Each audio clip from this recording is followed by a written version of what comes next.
예, 그럼 토론 시작하도록 하겠습니다. 먼저 찬성 쪽의 입론을 김태희 학생으로 부르겠습니다. 안녕하십니까. 지금부터 찬성책 입론 시작하겠습니다. 배달 시장의 성장은 코로나19 확산으로 더욱 가속되었고 음식 서비스 온라인 거래액은 2018년 2조 원에서 2021년 25조 원으로 급격히 증가했습니다. 하지만 배달 라이더의 수급은 그 성장 속도를 따라가지 못하고 있고 배달 대행 업체에서는 라이더 확보를 위해서 라이더의 배달비를 지속적으로 올렸습니다. 이에 따라 자연스럽게 소비자와 자영업자가 부담하는 배달비 또한 크게 증가했습니다. 저희는 다음과 같은 세 가지 이유로 배달비 규제에 찬성합니다. 첫째로 과도한 배달비는 소비자의 가계에 큰 부담이 됩니다. 올해 1월에서 6월 사이 우리나라 주요 배달앱 3사의 월간 이용자 수는 총 약 440만 명 감소했습니다. 코로나19로 인한 사회적 거리두기가 완화되면서 이용자 수가 감소했다는 의견도 있긴 하지만 과도한 배달비가 이용자 감소의 큰 이유로 거론되고 있습니다. 서울연구원에 따르면 올해 1분기 배달 서비스를 이용하지 않은 서울 시민의 52%가 그 이후로 배달 음식 배달비 가격 상승으로 인한 경제적 부담을 꼽았습니다. 끊임없이 증가하는 배달비는 소비자의 권익을 분명히 침해하고 있습니다. 둘째로 배달비 인상은 자영업자에게 막대한 피해를 줍니다. 배달 앱들의 수수료 체제 개편으로 소비자보다 더 큰 피해를 보는 것은 자영업자입니다. 배민의 경우 점주는 1만 원짜리 음식을 팔 때 배달 플랫폼 중개 이용료 전체 매출의 6.8%뿐만 아니라 배달비 3,000원도 소비자와 함께 부담해야 합니다. 1만 원의 음식을 팔아도 배달료만 4,700원이 지출되는 것입니다. 중소벤처기업부에 따르면 2021년 온라인 플랫폼을 이용하는 자영업자들의 74%가 온라인 플랫폼을 통한 매출이 전체 매출의 50% 이상을 차지한다고 답했습니다. 많은 점주들이 높은 배달 수수료로 고통받고 있지만 배달로 인한 매출이 많다 보니까 어쩔 수 없이 배달 서비스를 사용하고 있는 상황입니다. 셋째로 현재 배달 시장은 국가 개입을 통해 규제받을 필요가 있습니다. 헌법 제119조 2항에 따르면 국가는 균형 있는 국민 경제의 성장 및 안정과 적정한 소득의 분배를 유지하고 시장의 지배와 경제력의 남용을 방지하며 경제 주체 간의 조화를 통한 경제 민주화를 위하여 경제에 관한 규제를 할 수 있습니다. 소비자가 배달비의 부담을 느낌에도 배달비가 가격을 올릴 수 있는 이유는 배달 시장이 사실상 독과점 기업에 의해 운영되기 때문입니다. 배달앱 시장은 배민만 69% 점유하고 있습니다. 배민이 배달비를 아무리 인상해도 배달이 필요한 소비자들은 더 비싼 비용을 지출해야만 하는 상황입니다. 정상적인 경쟁을 무너뜨리는 독과점 기업을 막기 위해서 배달비 규제가 필요하다고 생각합니다. 이상입니다. 네, 감사합니다. 다음 이어서 반대쪽의 입론 김경회 학생입니다. 이경회 학생입니다. 죄송합니다. 이경회 학생. 남입니다. 제가 회자에만 신경을 써가지고 지금 여기 시자 비슷하게 써놔가지고 네. 이경회 학생입니다. 네. 마이크 잘 들리시나요? 그러면 반대쪽 질문을 시작하도록 하겠습니다. 안녕하십니까? 여러분께서는 배달비 문제의 핵심 무엇이라고 생각하십니까? 찬성 측에서 주장한 배달비 규제는 현재 문제 단순히 봉합하는 차원에서는 인정합니다. 하지만 규제는 분명하게 그 한계점을 가지고 있습니다. 이 규제의 한계점, 저희 측의 첫 번째 이유입니다. 배달비 규제는 단기적으로는 효과가 있어 보일지도 모릅니다. 그러나 규제는 근본적인 문제를 해결할 수가 없습니다. 배달 라이더의 수급, 그리고 처우 개선, 소상공인들의 높은 수수료와 같은 근본적인 문제들은 규제를 한다고 해서 해결이 될 수 있는 문제 절대 아닙니다. 배달비 규제는 문제의 근원지조차 제대로 파악하지 못하는 정부의 임시방편책에 불과할 뿐입니다. 규제의 이러한 점 때문에 대부분의 나라가 현재 규제를 완화하는 추세에 놓여 있습니다. 이 대한민국의 시대를 거스는 이러한 규제의 정책은 폐기되어져야 마땅하다라고 생각합니다. 자, 그렇다면 무엇이 필요한 것일까요? 바로 배달비의 규제가 아니라 소비자에 대한 지원, 이것이 필요할 것입니다. 이 지원의 필요성이 규제를 반박하는 두 번째 이유입니다. 네, 저희는 자영업자가 처한 현실을 알아보기 위해서 안양시장의 자영업자 한 분의 자문을 구했습니다. 왜 정부나 지자체에서 나서서 해결하려 하지 않는지 모르겠다. 소비자들이 지불할 배달료가 너무 크다. 배보다 배꼽이 더 크니 소비자들이 떠나가고 있다. 이렇게 말씀을 해주셨습니다. 지금 자영업자들의 상황, 그야말로 진퇴양난, 화면 초과에 처해 있습니다. 배달 라이더를 직접 고용하다니 너무 비싸고 배달 앱과 대행업체를 이용하자니 높은 수수료 그리고 비용에 배달비를 올리지 않으면 안 되는 형국입니다. 네, 저희는 이것을 통하여 정부나 지자체에서 근본적인 문제에 대한 해결책을 제시해야 한다는 것을 깨닫게 되었습니다. 결국 지금 이 상황에서 필요한 정책은 배달 라이더를 필요로 하는 1차 소비자를 지원하는 정책인 것입니다.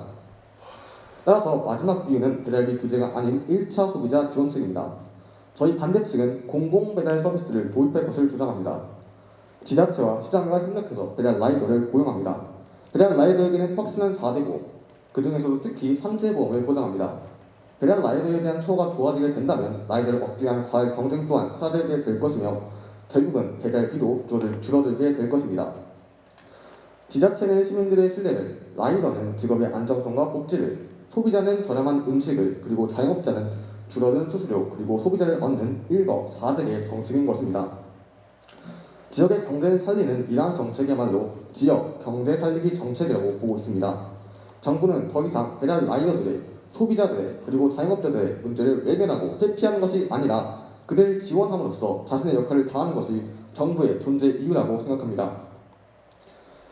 여러분, 배달비 문제의 핵심, 저희는 자영업자라고 생각합니다. 정부의 배달비 규제에 중점을 둔 정책으로는 이 문제의 본질을 해소할 수 없음을 분명히 강조드립니다. 배달비 규제 정책은 상처를 입은 환자에게 고작 벨밴드 하나 붙이는 임기응변적인 정책의 문제 한계점을 분명하게 말씀드리면서 지역의 경제를 살리는 근본적인 정책의 지원과 실천이 절실한 때라고 생각하는 바입니다. 이상입니다. 네, 감사합니다. 이어서 반대쪽에 박형주 학생이 보강 발언을 드리겠습니다. 말씀하신 내용은 잘 들었습니다. 첫 번째로 과도한 배달비로 소비자 부담이 늘어나고, 두 번째로 일맥상통해서 자영업자 피해도 늘어나며, 세 번째는 배달 시장에 국가 개입이 필요하다고 말씀해 주셨는데요. 일단 첫 번째와 두 번째는 제가 말씀드릴 대안에 대해서는 모두 해결이 가능한 부분이고요. 배달 시장에 국가 개입이 필요하다고 하셨는데 그게 저희는 규제가 아니라고 보는 겁니다. 대안도 결국엔 국가가 개입하는 것이기 때문에 그 규제가 아닌 대안을 제시해야 한다고 보고 있습니다. 거듭 말씀드리듯이 규제는 근본적인 해결책이 되지 못합니다. 지속적으로 도움이 되지 못하며 단발적인 해결책이 될 가능성이 매우 큽니다. 지금 정부는 규제 일변도식 정책 방향으로 일관하고 있습니다. 이는 보여주기 전체와 깜짝 효과에 지나지 않습니다. 최근 자동차 속도 제한인 5030이 일부 폐지되었습니다. 여기서도 규제의 문제점이 나타납니다. 무엇일까요? 도로는 모두 생김새가 다르며 그 교통량이 다릅니다. 하지만 저희 나라는 모든 도로의 속도를 통일하고 있습니다. 이는 굉장히 경제성이 떨어지죠. 이와 같이 모든 측면을 고려하지 않고 당장 실효성을 발휘할 수 있는 규제에만 경도되는 것은 옳지 않습니다. 또한 규제는 또 다른 규제와 문제를 낳기 마련입니다. 따라서 저희는 근본적인 해결을 할 수 없는 규제가 아닌 대안을 제시하고 싶습니다. 저희 측은 대안으로 지역경제 살리기 정책의 일환인 우리마을 배달제를 대안으로 제시하고 있습니다. 우리마을 배달제는 정부와 지자체와 시장이 MOU를 체결하는 등으로 시행되기 때문에 정책의 신뢰와 지속성을 담보할 수 있습니다. 소상공인들과 자영업자들이 과연 무엇을 바랄까요? 배달비 규제? 아닙니다. 그리고 여기서 한 가지 더 짚고 넘어가고 싶은 부분이 있습니다. 소비자가 누구라고 생각하십니까? 음식을 시키는 사람? 일부 맞습니다. 그러나 음식을 시키는 사람인 최종 소비자뿐만 아니라 라이더를 고용하게 되는 1차 소비자, 소상공인 또한 소비자라는 법을 자각시키고 싶습니다. 이에 수요자와 공급자가 모두 만족하는 지원 정책의 역발상이 매우 요구되는 상황이라고 생각합니다. 배달비 규제의 방향성은 최종 소비자에서만 경도되어서는 안 되며 그러한 방향으로 상황을 해석하는 것 또한 큰 문제를 야기한다고 생각합니다. 다시 한번 강조드리겠습니다. 규제는 당장의 문제를 해결하는 데 도움이 됩니다. 하지만 상황의 변화에도 환경의 변화에도 최상의 안전성을 담보하는 것은 규제가 아닌 지원 방안을 고민함으로써 근본적인 해결책을 제시하는 것이 소상공인, 라이더, 소비자 모두에게 이득이 되는 윈윈이라고 생각합니다. 이에 지자체가 직접 나서 촘촘한 지원을 제공하는 이른바 지역경제 살리기는 이를 통한 소상공인의 자체 경쟁력 확보가 가능하며 자체 해결력의 폭도가 늘어나고 만족도도 향상된다고 할 수 있습니다. 무엇보다 소상공인들이 큰 곤욕을 치르고 있는 라이더 문제와 고민을 해결해 줄 수 있는 가장 근본적인 해결책이라고 생각합니다. 본연의 직업에만 충실할 수 있게 하여 더 나은 영업을 할 수 있도록 하는 것이 저희 나라의 정책의 본질이라고 생각합니다. 이상입니다. 네, 감사합니다. 반대쪽에 보강 발언까지 들었고요. 찬성 쪽에서 보강 발언 이호경 학생. 안녕하십니까. 찬성 측의 반론자 이호경입니다. 지금부터 반론 시작하겠습니다. 저희가 지금 말씀드리는 것은 이 배달비 규제가 지금 이 배달 산업 시장에서 가장 근본적인 문제가 되고 있는 라이더 수급 불균형 문제 해결책이라는 것이 아닙니다. 그냥 잇따른 배달비 인상으로 인해 수많은 소상공인들 그리고 소비자들이 피해를 보고 있고 그들의 권익을 지키기 위해 국가는 의무가 있다는 것을 말씀드리고자 합니다. 지난 6월 경기도에서 실시한 설문조사 결과에 따르면 경기도의 소상공인 중 85%가 넘는 대다수의 가게들이 배달앱 2개 이상을 사용하고 있었고 그 중에서도 4개 이상을 사용하는 소상공인은 35%가량이 됐습니다. 그리고 이 코로나19가 장기화되고 이 배달 서비스가 급속도로 성장하게 되면서 이 수요가 늘었습니다. 그에 따라 소상공인들 중 이 매출 중 상당 부분이 배달 서비스로 직결되는 사람도 많아졌고 아예 배달만을 주 서비스로 하는 배달 전문점도 많아졌습니다. 하지만 잇따른 배달비 인상으로 인해 수많은 자영업자들과 소비자들이 고통받고 있습니다. 그리고 이 배달비 규제 정책이 단기적 효과고 근본적으로 문제를 해결할 수 없는 정책이라고 말씀하셨는데 저희는 이에 일부 동의합니다. 이 단기적 효과를 위해서라도 배달비 규제를 해야 된다고 생각합니다. 지금 코로나19 예상치 못한 코로나19라는 변수 때문에 이 배달 산업이 급속도로 성장했고 예상치 못한 변수가 많습니다. 그래서 이 지금 배달 산업은 우리가 일반적으로 생각하는 시장 경제 원리와 살짝 다른 관점으로 바라봐야 합니다. 이에 따라서 아무리 단기적인 효과이더라도 이렇게 급속도로 성장한 배달 산업을 문제를 이 과열된 경쟁을 잠시라도 해결하기 위해 소비자들, 자영업자들의 피해를 잠시라도 줄여주기 위해서는 이 배달비 규제가 필수적이라는 것입니다. 저희는 이 라이더 수급 문제의 불균형을 해결할 문제가 정책이 도입되지 않아야 한다는 것이 아닙니다. 이 문제는 같이 병행되어야 하고 강구되어야 합니다. 그리고 이에 대한 대책으로 공공배달 서비스, 우리나라 지자체들에서 함께하는 공공배달 앱들을 제시해 주셨는데 이는 비현실적인 방안입니다. 왜냐하면 지금 이 배달 시장에서 보면 독과점을 하고 있는 주요 3사가 97%가 넘는 점유율을 가지고 있고 이로써 이 공공 배달 서비스가 도입된다 하더라도 이 배달 앱들이 그 배달 시장에서 입지를 넓히는 데는 꽤 오랜 시간이 걸립니다. 이로써 이 공공 배달 앱 서비스는 당장 소비자와 자영업자들을 괴롭히는 배달비 인상의 해결책이 될 수 없습니다. 실제로 많은 공공 배달 앱들이 많은 지역에서 시행되고 있지만 이용률이 저조하다는 지적을 받고 있고 그리고 무엇보다 이 민간 배달 대행 업체, 이 공공 앱 말고 이 민간 배달 대행 업체, 배민이나 쿠팡이츠 이런 요기요들은 예를 들어서 단건 배달처럼 소비자의 편의성을 위해 혁신을 계속해서 이 배달 산업 시장에서 경쟁력을 키워왔습니다. 하지만 이 공공 배달 앱 서비스들은 그냥 낮은 수수료만을 제시하면서 혁신을 하지 않고 오히려 시대착오적인 흐름을 하고 있다고 볼 수 있습니다. 그리고 지금 이 규제하는 것이 이 시대의 흐름과 맞지 않고 대부분의 나라가 규제를 완화하는 추세라고 말씀해 주셨는데요. 최근 자료에 따르면 미국에서는 이 미국 배달 시장에서 독점을 차지하고 있는 이 아마존을 규제하였습니다. 아마존의 높은 수수료와 그리고 많은 배달비를 규제함으로써 이 수요 독점을 견제한 것인데요. 물론 저희 나라 배달 산업은 공급 독점은 아닙니다. 최근 들어서 땡겨요나 이러한 경쟁력을 더 갖춘 새로운 후발주자들이 많이 뛰어들고 있어서 공급 독점은 아니지만 확실한 수요 독점입니다. 배민은 이 배달 시장의 과반수가 넘는 수요를 독점하고 있습니다. 배민의 이용자만 봐도 약 2천만 명이 되는데요. 실제로 지금 미국의 학계나 의회에서는 이러한 수요 독점을 견제해야 한다는 주장이 강력하게 나오고 있습니다.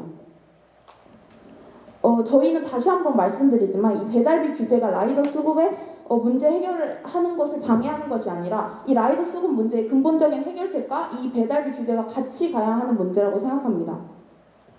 지금 이 우리나라의 배달 산업 경제 이익 구조는 굉장히 비효율적입니다. 잇따른 배달비 인상으로 소비자와 자영업자는 피해를 봤는데 그 아무도 이익을 받고 있지 않습니다. 이 시점에서 정부가 적극적으로 개입하여 소비자와 자영업자의 권익을 보호하고 나중에는 이 배달비 라이더 수급에 관한 문제도 해결해야 할 것입니다. 감사합니다. 이어서 찬성 쪽의 반론 이성민 학생이 이어주겠습니다. 찬성 측 반론 하겠습니다. 먼저 본측이 주장하고자 하는 것은 배달 시장에 문제점이 있으면 국가의 규제를 받을 필요가 있다는 것입니다. 현재 코로나19로 인해 급상승한 배달 시장은 올바른 체제를 갖추지 못하고 기업의 이익만을 추구하며 급상승했기에 문제점이 있을 수밖에 없습니다. 먼저 배달비가 상승한 이후에도 기업이 판단하기에 배달비 상승으로 인해 얻을 이익이 소비자와 감소로 인한 얻을 손실보다 더 크다고 판단했기에 배달비를 상승한 것이며, 이렇게 현재 배달 시장은 자신만의 이익을 추구하고 있으며 국가의 규제를 통해 정부가 소비자와 자영업자를 위한 정책을 마련할 수 있도록 기업에게 방향성을 제시해줘야 된다고 생각합니다. 그렇기에 배달비 규제는 임시 방향책이 아니라 배달 시장을 전반적으로 앞으로의 우리 사회에서 배달 시장이 우리 사회에 어떻게 자리 잡아야 할지 해결해 줄 수 있는 첫 발걸음이라고 생각합니다. 또한 배달비 규제가 모두에게 이익을 주는 사업이 아니라고 말씀을 하셨는데요. 배달비 규제를 통해 저는 모두에게 이익을 줄 수 있다고 생각합니다. 먼저 소비자가 보호될 수 있습니다. 소비자는 소비자 중심의 정책을 통해 기업의 불공정하고 이익만을 추구하는 정책을 막을 수 있으며, 소비자의 중심의 정책을 통해 안정되며 공정한 시장이 형성될 수 있습니다. 또한 자영업자도 보호할 수 있는데 자영업자의 93.8%가 배달비가 부담된다고 답을 했습니다. 이는 경제적 자본이 부족한 경제 주체인 자영업자를 보호하기 위해 배달비 규제는 꼭 필요하다고 생각합니다. 또한 지금 배달 시장이 과도하게 독과점을 하고 있는 탓에 후발주자들한테 기회가 제공되지 않는데, 배달비 규제를 한다면 후발주자들에게 더 많은 기회가 제공될 수 있을 거라 생각됩니다. 마지막으로 배달 서비스 공공 배달 서비스를 도입을 하신다고 하셨는데, 공공 배달비 서비스의 가장 큰 문제점은 가맹점이 부족하다는 것입니다. 배달 플랫폼의 본질은 중개 사업입니다. 이는 음식점과 소비자를 연결하는 중개 사업인데, 많은 음식점들이 그 배달 플랫폼을 사용하지 않으면 이는 실효성이 없을 뿐만 아니라 그냥 국가의 세금을 낭비하는 그런 정책이라고 생각합니다. 이렇기에 또한 지역 경제 살리기도 세금의 문제점이 많이 생각되고 정말 실효성이 없는 정책이라고 생각됩니다. 이상을 마치겠습니다. 감사합니다. 네, 감사합니다. 반대쪽의 반론 조승규 학생입니다. 네, 일단 이런 규제를 만들려면 위원회 방식으로 해야 되는데요. 이 위원회에는 기업 측의 입장을 대변하는 사람과 자영업자의 입장을 대변하는 사람, 소비자의 입장을 대변하는 사람과 정부 측의 입장을 대변하여 서로 입장을 중재하는 사람이 다 필요합니다. 그런데 이런 식으로 하면 정책의 연속성 확보가 어렵습니다. 정부의 입장을 대변하는 사람은 정부의 정치적 입장이 바뀔 때마다 입장이 바뀌기에 정책의 가장 중요한 연속성 담보를 어렵게 합니다. 그리고 정책을 단기적 성과만 있어도 해야 한다고 하셨는데, 국가 정책은 근본적으로 100년 대계의 정책으로 짜야 하므로 연속성이 보장되어야 하는데, 장기적 성과를 보지 않고 단기적 성과만 본다고 하는 것은 설득력이 없습니다. 또한 배달비 규제가 후발주자에게 많은 기회를 제공한다고 하셨는데, 오히려 후발주자는 선발주자에 비해 자금력이 부족한 편이므로 버티지 못하고 나가 떨어질 확률이 있는데요. 이로 봤을 때 정부의 규제는 정부가 시장을 다 이해할 수 없기에 임대차산법, 대출이자 상환법 등의 사례에서 알 수 있듯이 규제를 통해 이익을 주려는 사람에게 피해를 주고 시장의 규모를 동결 또는 축소시키며 시장의 체질에 악영향을 끼쳐 시장 구성원들 전체에게 피해를 주는 사례를 초래할 수 있습니다. 또한 독점 규제 및 공정거래에 관한 법률 제4조는 독과점적 시장 구조가 장기간 유지되는 시장에 대해 이런 구조 해소를 위한 시책을 수립하고 시행하여야 한다는 내용과 이런 시책의 수립과 시행을 다른 기관에 위임할 수 있다는 내용이 있습니다. 규제는 근본적인 내용을 해결할 수 없기에 그저 단기적인 성과만 이룰 수 있기에 이러한 독과점적 시장 구조를 근본적으로 해소할 수 없으므로 시장의 근본적인 룰을 바꾸어야 시장 구조를 근본적으로 혁신하여 문제를 해결할 수 있습니다. 그리고 배달 시장의 근본적인 구조는 타 시장과 다르기에 그 체질을 개선하는 방법도 단순히 전통적인 규제가 아닌 다른 방안을 강구할 수밖에 없습니다. 이상입니다. 네, 감사합니다. 반대쪽의 마지막 토론자 장태하 학생입니다. 네. 일단 코로나19 여파로 인하여 배달 시장은 플랫폼 시장이 되었습니다. 일단 대기업 측에서는요 배달 대행 업체에게 높은 배달료를 제시하였고요. 그다음에 높은 배달료를 제시한 거를 이제 배달 대행 업체는 그대로 받아들였습니다. 이러한 과정은 저희 반대 측에서는 아주 혁신적인 과정이라고 보는 방면입니다.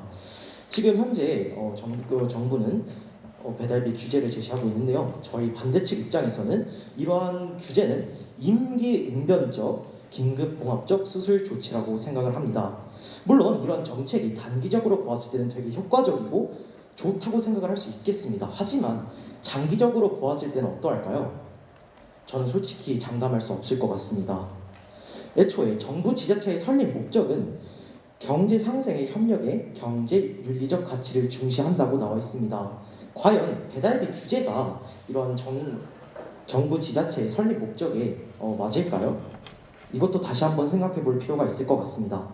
현재 코로나19로 인하여 가장 많은 피해를 받은 사람은 소상공인입니다.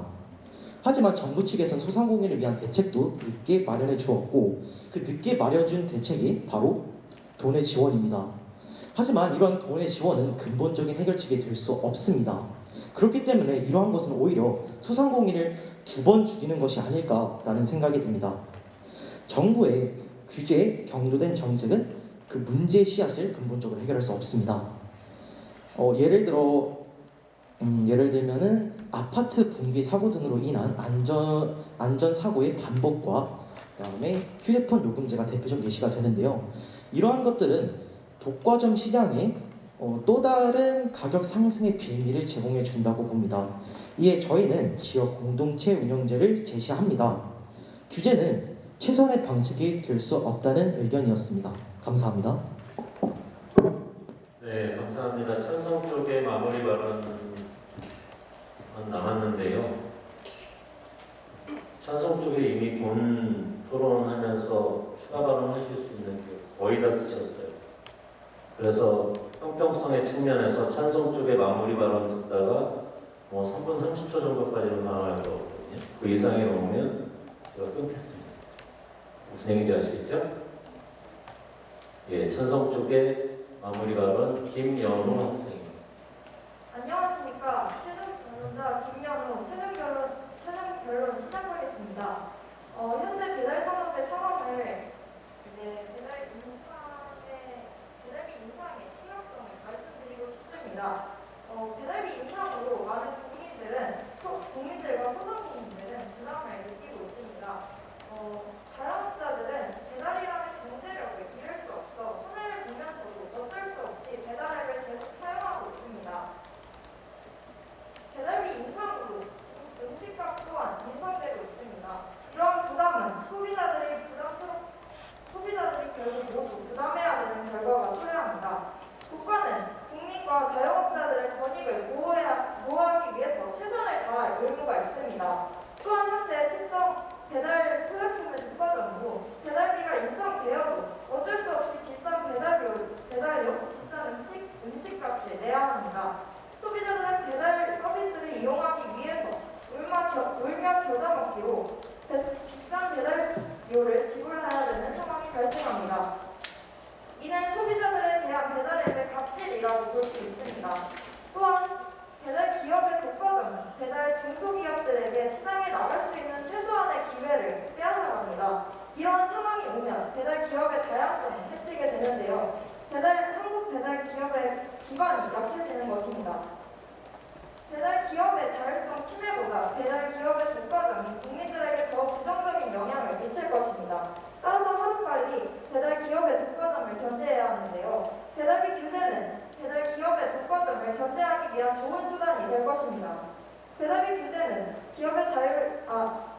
영국의 정치학자 존 록크는 법의 목적을 무너뜨리거나 제약하는 것이 아닌 자유의 보존과 확장을 위한 것이라고 하였습니다. 이처럼 배달비 규제는 기업의 자유를 제약하는 것이 아닌 국민의 자유와 보존의 확장이라는 것이라는 생각을 말하는 바입니다. 이상입니다. 네, 감사합니다. 반대쪽은 추가 발언 기회 드릴 수 있을 것 같습니다. 필요하면 쓰셔도 되고 안 쓰셔도 되고. 최대 2분 드릴 수 있습니다.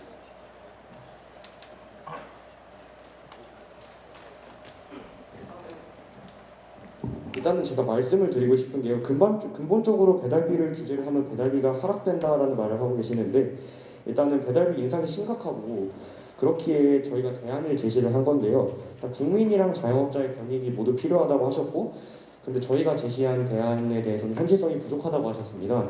일단 저희가 제시한 대안으로 일단 지자체, 그러니까 나라에서 하는 거기 때문에 이익을 목적으로 하지 않습니다. 따라서 수수료도 국가나 지자체에서 일부 부담할 수 있기에 더 낮은 배달료를 보장할 수 있고요. 자영업자나 소상공인에는 당연히 낮은 수수료를 제공합니다. 그렇다면 소상공인들은 저희가 제공하는 우리마을 배달제를 안 쓸 이유도 없고 그렇다고 그거를 소비자들이 쓰지 않을 거라는 말은 좀 옳지 않은 것 같습니다. 그리고 기업 이익만을 추구하기에 기업의 방향성을 공고해야 된다고 하셨는데 이 또한 규제입니다. 그렇다면은 단기적 효과만 낼 수 있는 규제를 통해서 이제 100년을 얘기를 했는데 저희가 이제 그러면 문제가 나타날 때마다 모든 것을 규제해야 하는 상황이 발생할 수 있습니다. 그렇다면은 이거는 근본적인 해결이 필요한 것이지 상황이 문제가 생길 때마다 모두 규제로 해결해야 되는 부분은 아니라고 생각합니다. 네, 그리고 아까 제가 위원회의 예를 들었는데요. 이는 최저임금위원회의 예로 할 수 있습니다. 최저임금위원회는 정부의 입장이 정권 교체가 될 때마다 바뀌기에 이에 따라서 입장을 계속 바꿉니다.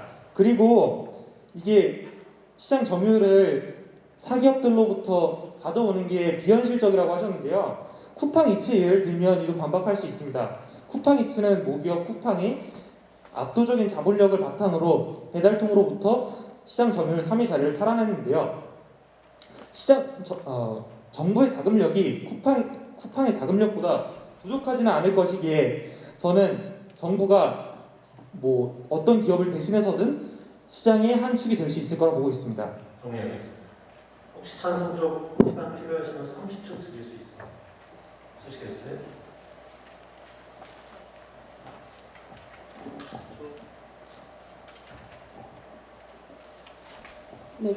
네, 계속해서 정책의 연속성에 대해 중요성을 말씀해 주시는데 지금 아까 저희 배달비 규제가 단기적 효과만 바라보고 있고 긴급 봉합 수술이라고 하셨습니다. 하지만 출혈이 나고 있는데 근본적인 완벽히 그 상처를 치료할 수 있는 방법이 없다고 해서 긴급 봉합 수술 안 한다는 것은 억지인 것 같습니다. 그리고 그 긴급 봉합 수술 대신 이 연속성을 더 가진 정책으로 공공 배달 서비스를 언급해 주셨는데 이도 너무 장기적인 관점으로 바라야 하는 너무 시간이 오래 걸리는 정책이라고 생각합니다.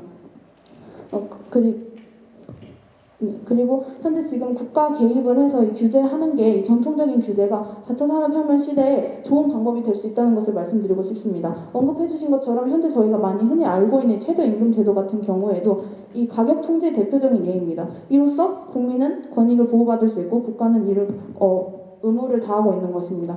이 외에도 아파트 분양가 상한제나 할당제 그리고 보너스 규제 이런 것도 이 국가가 모두 보이지 않는 시장에 보이는 손을 개입해서 경제적 민주화를 하고 있는 것이라고 생각합니다. 정리하겠습니다. 네, 여기까지 하겠습니다. 배달비 규제